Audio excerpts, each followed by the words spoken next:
पाठ पहिला. सजीव सृष्टी, अनुकूलन व वर्गीकरण. मुलांनो, सजीव सृष्टी म्हटलं की चटकन तुमच्या नजरेसमोर काय येतं? तर वेगवेगळ्या वनस्पती आणि वेगवेगळे प्राणी. पहिल्यांदा वनस्पतींचा विचार करू. काही वनस्पतींना विविध रंगी फुलं आहेत.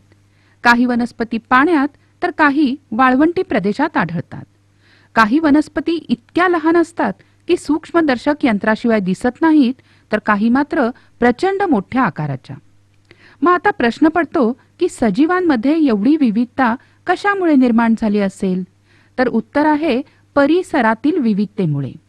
आणि म्हणून अनुकूलन म्हणजे काय हे पहिल्यांदा बघूया. प्रत्येक सजीव ज्या परिसरात आणि वातावरणात राहतो त्याच्याशी जुळवून घेण्यासाठी त्याच्या शरीराच्या अवयवांमध्ये तसंच जीवन जगण्याच्या पद्धतीमध्ये कालानुरूप घडून आलेल्या बदलाला अनुकूलन म्हणतात. जलीय वनस्पतींमधील अनुकूलन. याची वैशिष्ट्ये म्हणजे काही वनस्पतींची मुळं तळातल्या मातीशी इतकी घट्ट रुजलेली असतात की खोडं पाण्यात बुडालेली आणि पानं फुलं पाण्यावर तरंगताना. काही वनस्पतींचे देठ मऊ, पोकळ आणि लवचिक असतात. काही वनस्पतींच्या पानं आणि खोडं या अवयवांवर मेणचट पदार्थांचा पातळ थर असतो. उदाहरणार्थ अळू आणि कमळ. आणि म्हणून त्या पानांच्या पृष्ठभागांवरून पाणी ओघळून जातं आणि पाण्यात असून सुद्धा ही पानं सडत नाहीत. काही वनस्पतींची पानं अरुंद रिबिनीसारखी पातळ असतात, त्यामुळे त्या पाण्याचा वेगवान प्रवाह सहन करू शकतात. तर खोड आणि पानांचं देठ यामध्ये असलेल्या हवेच्या पोकळ्यांमुळे वनस्पती पाण्यावर सहजतेनं तरंगू शकतात. यानंतर वाळवंटी प्रदेशातील वनस्पतींमधील अनुकूलन. वाळवंटामध्ये पाणी अगदी कमी असतं आणि त्यामुळे ते साठवून ठेवण्याची गरज असते. म्हणून वाळवंटी वनस्पतींना पानंही नसतात किंवा त्या पानांचं रूपांतर काट्यांमध्ये झालेलं असतं आणि यामुळे ते शरीरातील अगदी कमी पाणी वाफेच्या रूपात बाहेर टाकतात. त्यांचं खोड हे पाणी आणि अन्न साठवून ठेवतं, म्हणून ते मांसल असतं.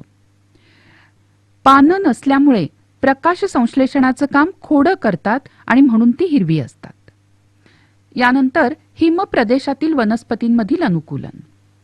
हिमप्रदेशातील वनस्पतींच्या फांद्या उतरत्या असतात. त्यांचा आकार शंकूसारखा असतो. या प्रदेशांमध्ये खूप हिमवृष्टी असते आणि म्हणून शंकूच्या आकारामुळे बर्फ खाली घसरून जातं आणि वनस्पतींवर साचून राहत नाही आणि जाड सालीमुळे थंडीमध्ये त्या तग धरू शकतात. उदाहरणार्थ देवदार आणि पाईन. जंगल प्रदेशातील वनस्पतींमधील अनुकूलन. यामध्ये वृक्ष, झुडूप, रोपटी अशी सगळे प्रकार असतात आणि सूर्यप्रकाश मिळवण्यासाठी यांच्यामध्ये इतकी स्पर्धा असते की हे वृक्ष उंच उंच वाढतात आणि त्यांच्या आधाराने वेलीही उंच वाढतात. काही वेलींच्या खोडांवर असणारे तणाव म्हणजे खोडांचं अनुकूलन. यानंतर गवताळ प्रदेशातील वनस्पतींमधील अनुकूलन. गवताळ प्रदेशात मोठ्या प्रमाणावर खुरटी झुडपं आणि गवताचे विविध प्रकार आढळतात आणि हे गवत तंतुमय मुळांमुळे जमिनीची धूप थांबवतं. विषुववृत्तीय प्रदेशात आढळणारं गवत खूप उंच असतं, कारण त्यामध्ये वाघ, सिंह, हत्ती लपून राहू शकतात. मात्र थंड प्रदेशात आढळणारं गवत उंचीनं खुजं असतं, म्हणून त्यात सशासारखे प्राणी आढळतात. पठारी मैदानी प्रदेशात मोठ्या प्रमाणावर कुरणं दिसतात. यानंतर अन्न ग्रहणासाठी काय काय अनुकूलन वनस्पतीत झालंय ते बघूया. सर्व वनस्पती या जमिनीवर स्थिर आणि स्वयंपोषी असतात. मात्र अपवाद आहे अमरवेल. तिच्यासारख्या इतरही काही वनस्पती परपोषी असतात. पानं नसल्यामुळे अमरवेल स्वतःचं अन्न स्वतः निर्माण करू शकत नाही, परंतु आधारक वनस्पतींच्या खोडातून पोषक द्रव्य शोषून घेण्यासाठी तिला चूषक मुळं असतात. बुरशीमध्ये हरितद्रव्य नसल्याने ती प्रकाश संश्लेषण करत नाही, पण भाकरी, पाव यासारख्या पिष्टमय पदार्थातून अन्न शोषून घेण्यासाठी बुरशीला मुळासारखे तंतू असतात. वनस्पतींच्या वाढीसाठी नायट्रोजन, फॉस्फरस, पोटॅशियम हे घटक आवश्यक असतात. ज्या जमिनीत नायट्रोजनची कमतरता असते तिथे वाढणाऱ्या काही वनस्पती जसं घटपर्णी, व्हीनस, ड्रॉसेरा या कीटकांचं भक्षण करतात आणि स्वतःची नायट्रोजनची गरज भागवतात. आणि कीटकांना आकर्षित करण्यासाठी किंवा ते पकडून ठेवण्यासाठी यांच्या पाना फुलांमध्ये अनुकूलन झालं असतं. यानंतर प्राण्यांमधलं अनुकूलन. जमिनीवरील प्राण्यांपेक्षा पाण्यात राहणाऱ्या प्राण्यांची त्वचा, शरीराचा आकार यामध्ये बदल असतो. आता जर माशाचं उदाहरण घेतलं तर त्याच्या त्वचेवर खवले आणि शरीरावर पर असतात. शरीराचा आकार दोन्ही टोकांना निमुळता असतो आणि श्वास घेण्यासाठी नाकाऐवजी कल्ले असतात. पापण्या पारदर्शक आणि शरीरात हवेच्या पिशव्या असतात. बेडूक आणि बदक यांच्या पायांच्या बोटांमध्ये पडदे असल्याने त्यांना वल्ह्यासारखा त्याचा उपयोग करता येतो. बदक आणि पाणकोंबडी यांची पंख आणि पिसं तेलकट असल्याने पाणी त्यावरून ओघळून जातं.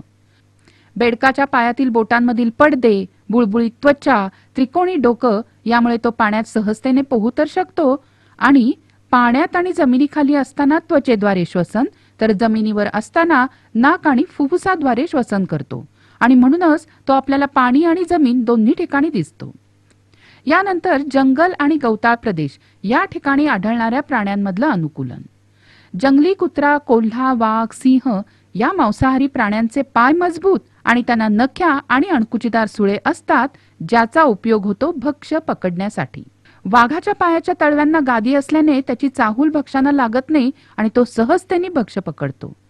मांसाहारी प्राण्यांच्या डोळ्यांचं स्थान डोक्याच्या निमुळत्या बाजूला असतं, म्हणून त्यांना दूर अंतरावरचं भक्ष्य लगेच दिसतं. या उलट शाकाहारी प्राण्यांच्या डोळ्यांचं स्थान कपाळाच्या खाली आणि बाजूला असतं, पण त्यामुळे काय होतं, त्यांना मोठा परिसर दिसतो आणि शत्रूपासून बचाव करण्याची संधीही मिळते. त्यांचे पाय निमुळते आणि बारीक आणि खूर मजबूत असल्याने वेगाने उड्या मारत ते दूर धावत जाऊ शकतात. वाळवंटी प्रदेशातील प्राण्यांचं अनुकूलन.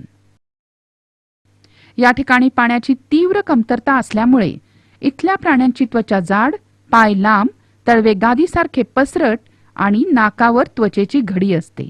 पापण्या लांब आणि जाड असतात. हवेत संचार करणाऱ्या प्राण्यांचं अनुकूलन. यांची शरीरं दोन्ही टोकांना निमुळती असल्याने त्यांना उडताना हवेचा विरोध होत नाही. शरीरावर पिसांचं आवरण असतं. पुढच्या पायांचं पंखात रूपांतर होतं आणि पोकळ हाडांमुळे शरीर हलकं आणि उडण्यासाठी अनुकूलित आहे. सरपटणाऱ्या प्राण्यांमधील अनुकूलन म्हणजे पाल, सरडा हे प्राणी स्नायूंचा वैशिष्ट्यपूर्ण वापर करून सरपटतात. आता अन्न ग्रहणासाठी प्राण्यांमध्ये झालेलं अनुकूलन. प्राण्यांचं 2 गटात वर्गीकरण होतं, शाकाहारी आणि मांसाहारी, आणि त्यासाठी त्यांच्यामध्ये विशिष्ट बदल झालेले असतात.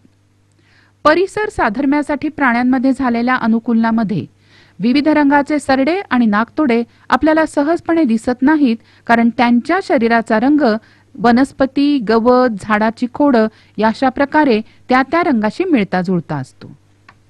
चार्ल्स डार्विन या जीवशास्त्रज्ञांनी अनेक प्रकारच्या प्राण्यांचा आणि वनस्पतींचा अभ्यास करून असं सुचवलं की जे सजीव त्यावेळच्या पर्यावरणात जगण्याला सर्वात जास्त सक्षम होते, ते सजीव पुढच्या काळात टिकण्याची शक्यता सर्वात जास्त, म्हणजेच सक्षम तोच टिकेल, हा डार्विनचा पहिला सिद्धांत.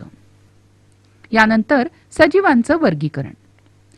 वेगवेगळ्या गुणधर्मांचे निकष लावून वर्गीकरणाची शास्त्रज्ञांनी एक उतरंड बनवली. याची सुरुवात प्राणीसृष्टी किंवा वनस्पतीसृष्टी इथून होते. याला वर्गीकरणाचा पदानुक्रम असं म्हणतात.